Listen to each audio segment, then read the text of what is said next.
Entonces,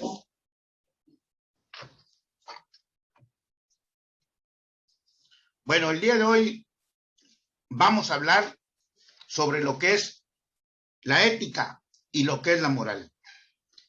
Si son lo mismo o hay que hacer distinciones entre ellas. Y hay muchas confusiones acerca de esto. Pero vamos a tratar de aclararlo en un lenguaje cotidiano, incluso culto, sobre lo que es la ética y la moral, si son sinónimos. A veces escuchamos que decimos, aquí hay un problema ético o aquí hay un problema moral. Con eso nosotros emitimos a veces juicios de valor sobre alguna práctica de manera personal o de manera social, y podemos decir si es buena o podemos decir si es mala. Entonces, la ética es parte de la filosofía. La ética considera que tiene concepciones de fondo, principios y valores que van a orientar a las personas y a las sociedades. Se habla que una persona es ética cuando se orienta por principios y convicciones.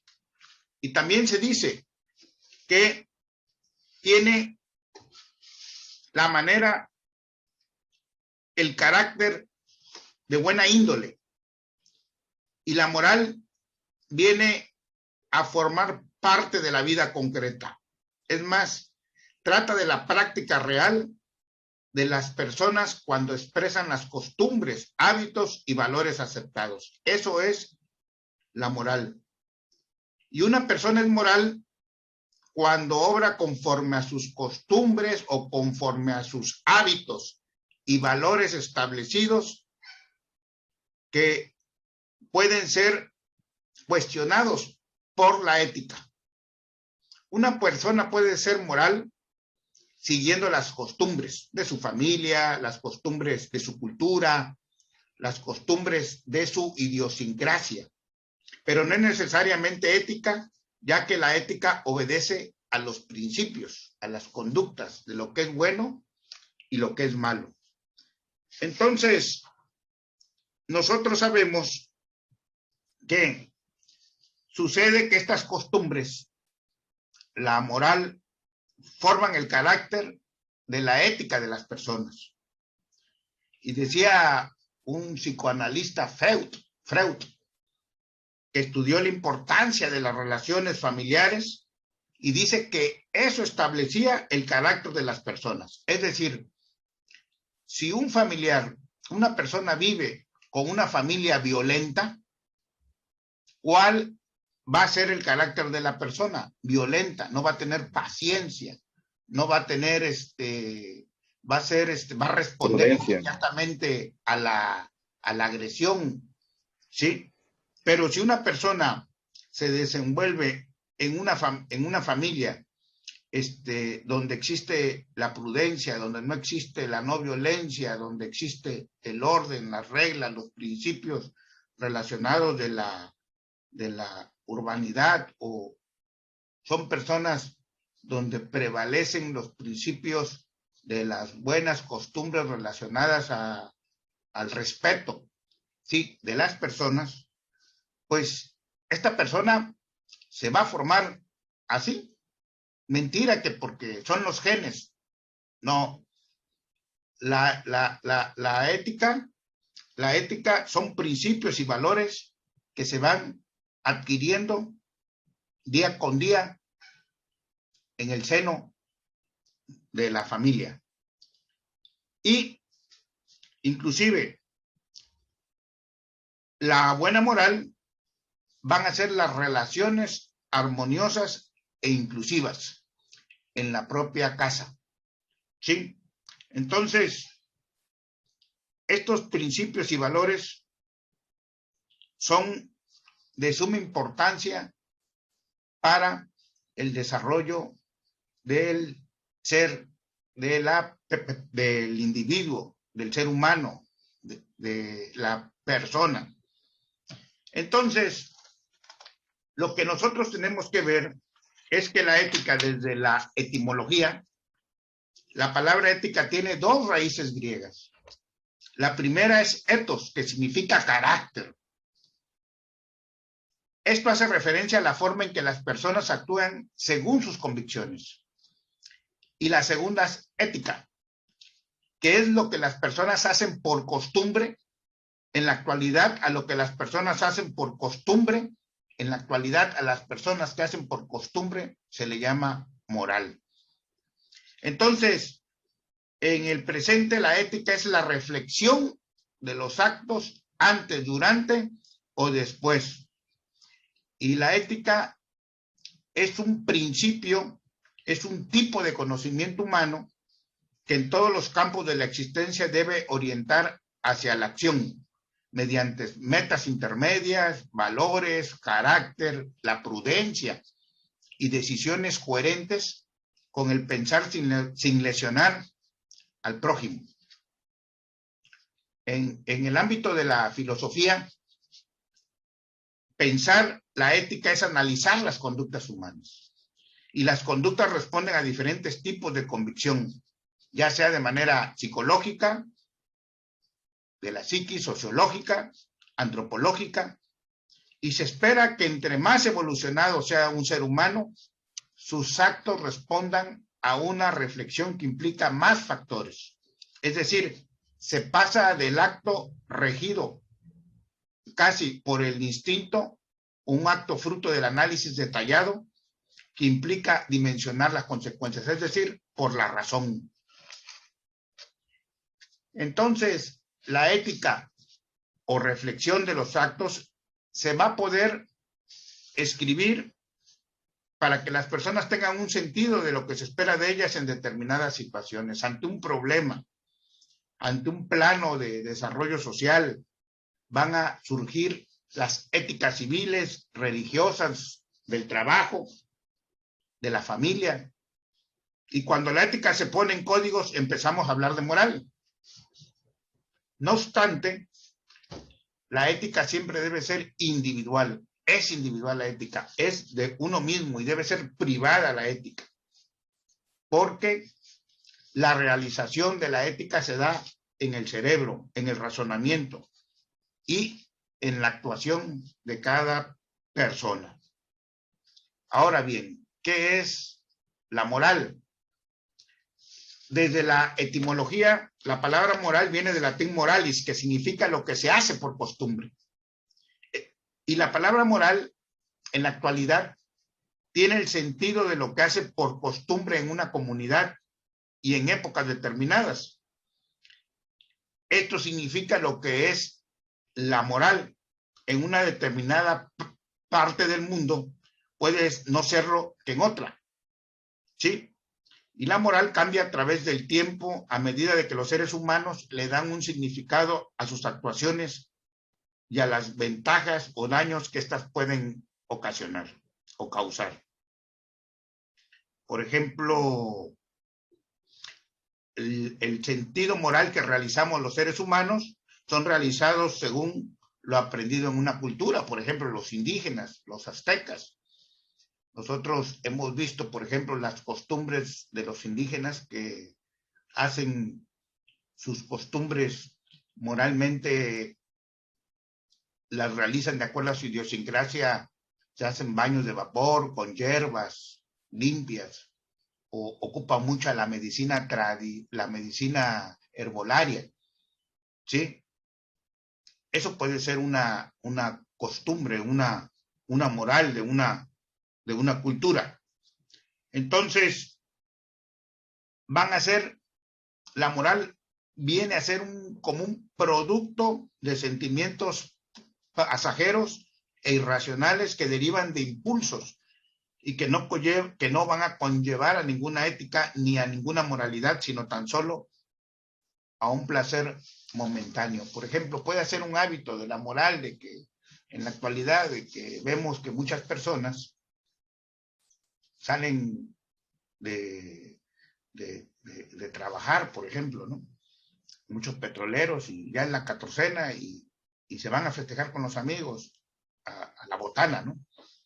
La mayoría, que es lo que hemos visto. Entonces ya eso es un hábito que tienen ellos o que tiene la persona que decide ir cada 14ª continuamente, acudir a ese lugar. O las personas, por ejemplo, que son religiosas, que los domingos van a la misa o van a escuchar la palabra de Dios, que ocupan ese día, pues es un hábito que se le llama moral su idiosincrasia de acudir a escuchar la palabra en ese día. Entonces, toda moralidad tiene implícita un tipo de ética, pero no viceversa. Decía que la ética se puede poner en códigos. Lo que hay que añadir aquí es que cuando estos códigos de comportamiento son aceptados por la mayoría o de personas de un grupo, se convierte en moral. Entonces, ya sabemos que la ética permite acumular más con menos inversión y con el menor tiempo posible. La moral concreta emplea la menor cantidad de gente posible, se paga menos salarios, impuestos y explotar mejor la naturaleza. Imaginemos cómo sería una casa y una sociedad que tuviesen estas costumbres y produjeran caracteres igualmente conflictivos. ¿Sería todavía humana y benéfica para la vida? Estamos hablando del capitalismo, ¿sí? Que su ética dice, bueno, es lo que permite acumular más con menos inversión y en el menor tiempo posible. Eso es el capitalismo. Y su moral concreta, emplear el menor cantidad de gente posible, pagar menos salarios e impuestos y explotar mejor la naturaleza.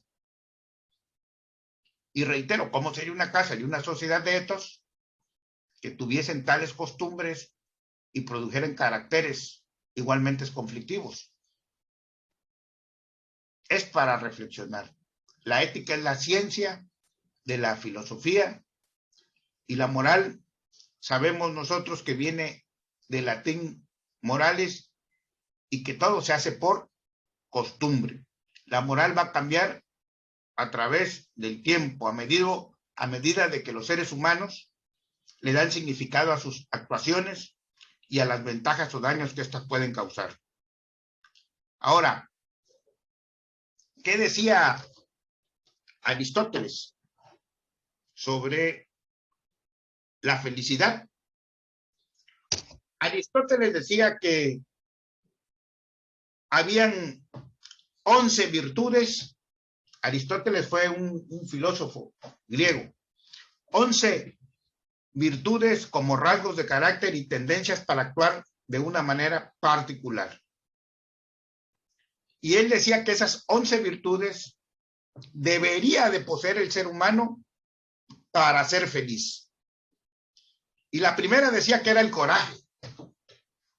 El punto medio, el coraje era el punto medio entre la cobardía y la imprudencia.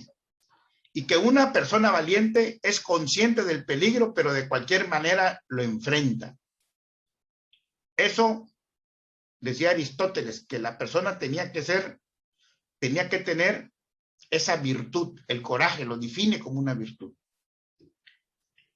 La otra virtud decía que tenía que tener la templanza, que era entre el exceso de la indulgencia y la insensibilidad.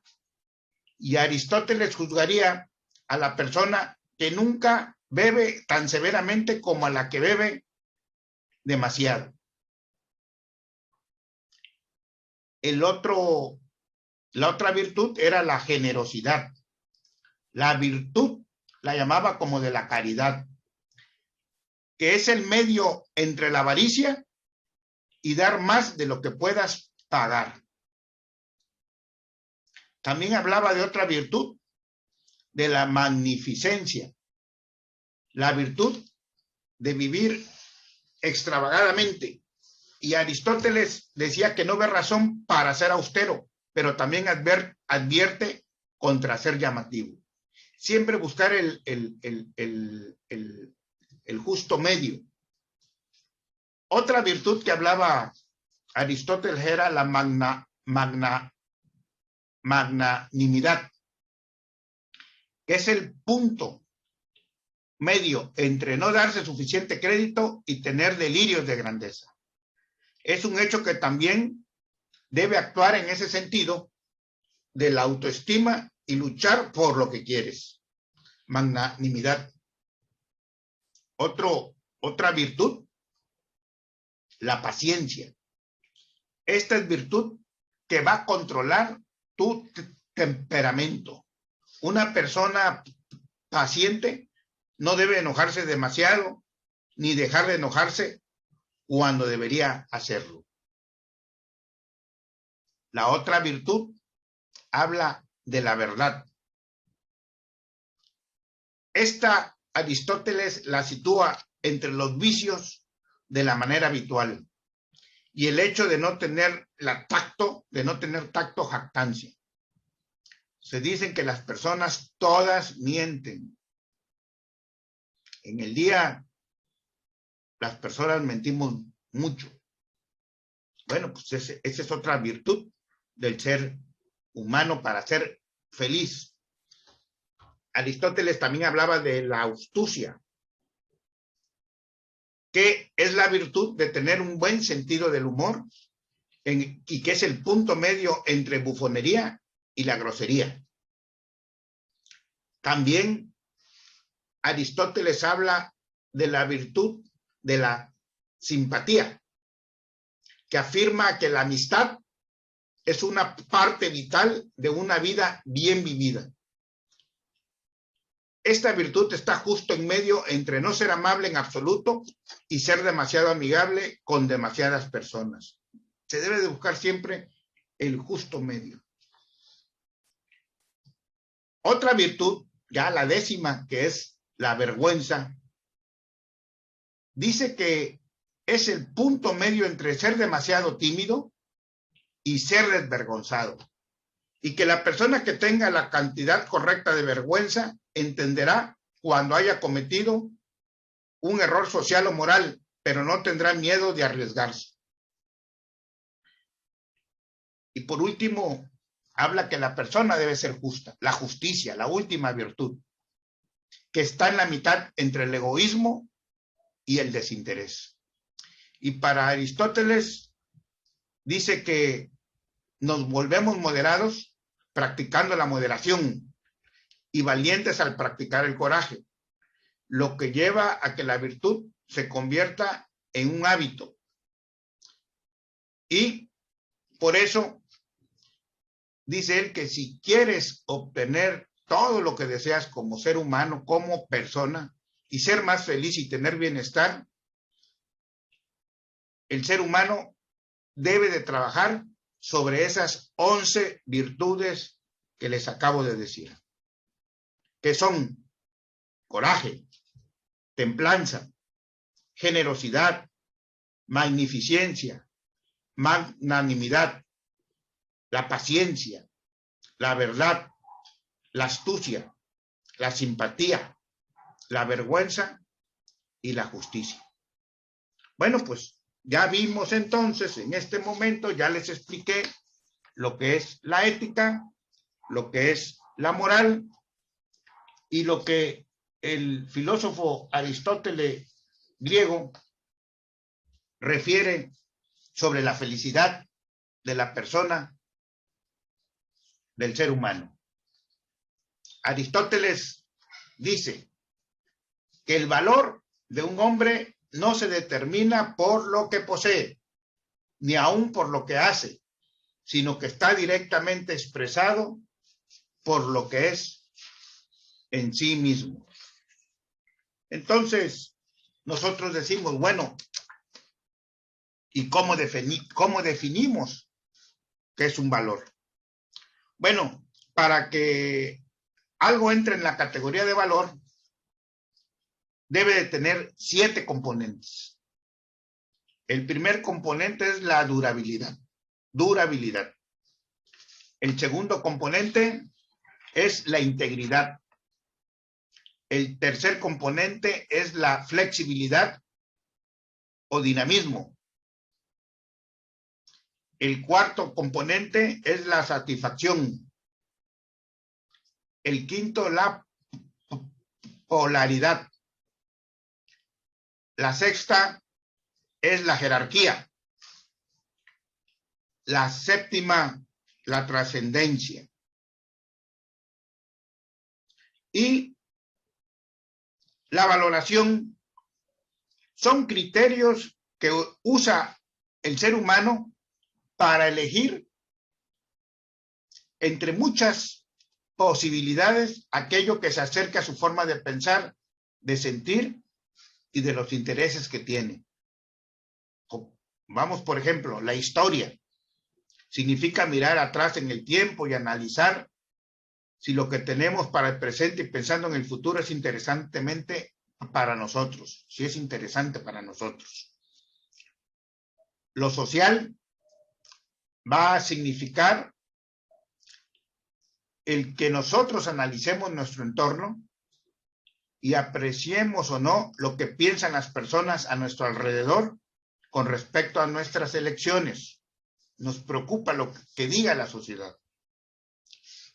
El tercer parámetro es la autenticidad, como la capacidad de volver los valores a algo personal y algo significativo. Y el otro parámetro es simbólico, que se va a referir a nuestras elecciones que se presentan ante la comunidad y la forma en que ellas nos hacen o nos hacen felices. Entonces, la valoración van a ser criterios que usamos las personas o los seres humanos para elegir entre muchas posibilidades y pensando en el futuro si es interesante para nosotros o no. Y decimos nosotros a lo que es un valor. El primer principio o el primer componente de los 7 que es la durabilidad. Bueno, pues la durabilidad son los valores que acompañan a las personas durante toda su vida. Si una persona tiene como guía su vida de honestidad, esta se va a reflejar en sus actuaciones, en sus pensamientos y en sus palabras. Y va a cuestionar sus actos desde el siguiente pensamiento. ¿Esto que hago es honesto?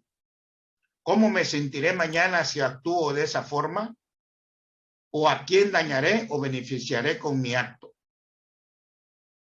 Eso se le llama la primera categoría del valor, que es la durabilidad. Ser coherentes con lo que pienses, con lo que haces y con lo que dices. El segundo elemento es la integralidad.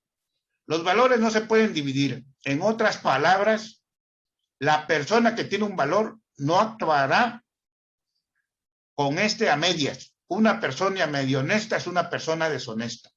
O se es o no se es. Tenemos que ser íntegros. La tercera es la flexibilidad o dinamismo. Como las personas cambian y las sociedades también, la jerarquización en la misma escala de valores puede cambiar según las circunstancias. Como actualmente la globalización económica, no solamente ha habido cambios en la industria, sino cambios también en los valores de la comunidad del mundo. Lo que antes veíamos malo, ahora es bueno, y lo que ahora vemos bueno, ahora es malo. Se le llama la inversión de valores. Entonces, esto puede cambiar según las circunstancias. Entonces, una persona puede tener diferentes valores prioritarios según lo que le sucede en su vida. Se le llama flexibilidad o dinamismo, el cambio de los valores. La satisfacción que son los valores que generan el placer, es decir, hacen parte de lo que hace sentir bien o autoestimada en una persona. Otro valor, la polaridad. Todo valor tiene su antivalor. Es decir, hacen parte de lo que hace sentir bien o autoestimada al ser humano. La polaridad dice que todo valor tiene un antivalor. Es decir, en una sociedad determinada está contrapuesto aquello que es apreciado y lo que es despreciado. Para unas personas puede ser algo de valor y para otras personas de antivalor, puede ser despreciado. Por ejemplo, la jerarquía. También para cada ser humano y la sociedad en la que habita existen valores que son más importantes que otros.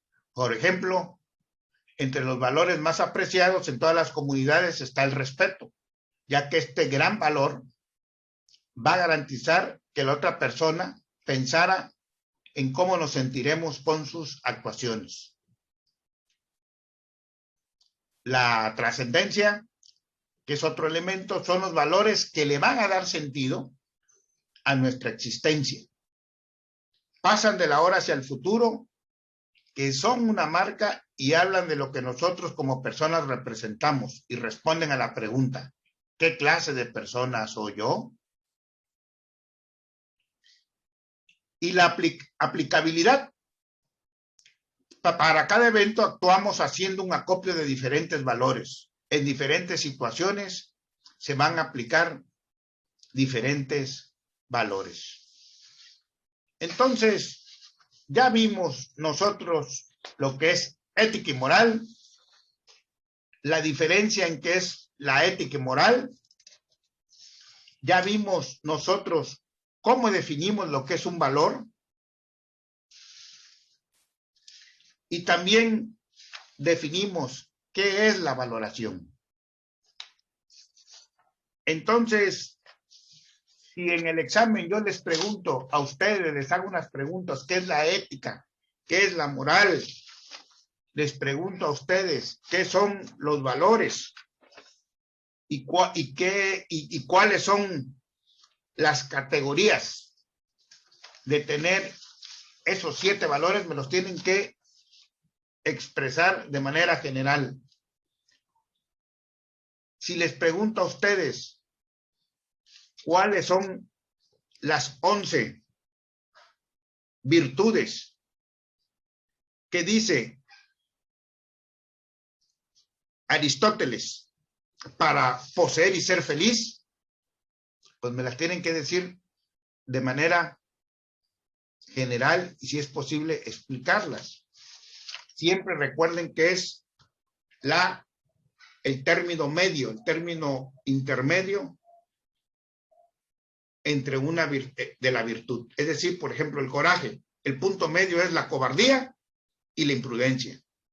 Y una persona va a ser valiente, es consciente del peligro, pero de cualquier manera lo enfrenta.